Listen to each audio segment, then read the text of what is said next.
one of the reasons I think that it's wrong to compare the Bible with the Quran. I know that they're two central books, but that masks a major difference. I think it's appropriate to compare the New Testament with the Hadith.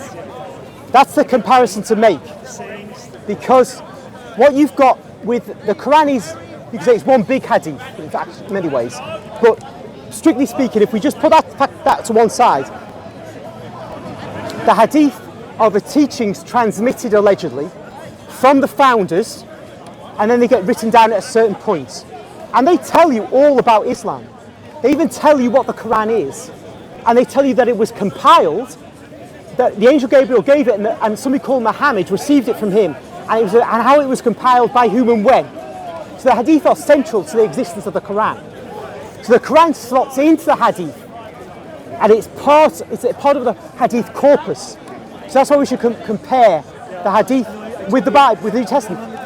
And then what we find is a disaster for Islam, because the Bible begins to be written with St. Paul.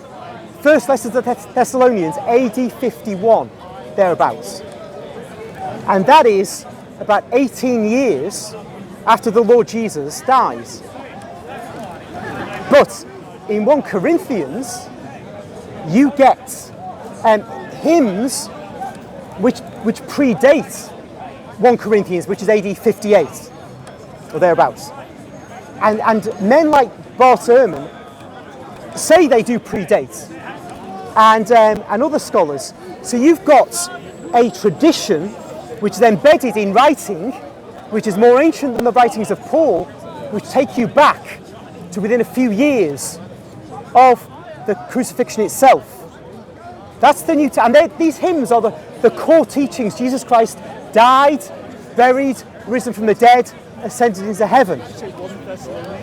1 Thessalonians is the oldest letter, the oldest document, AD 51 thereabouts. But as I say, embedded in the books are texts which are older than that. The Quran as a text is actually, the written Hadith are 200 years plus after the alleged life of Muhammad.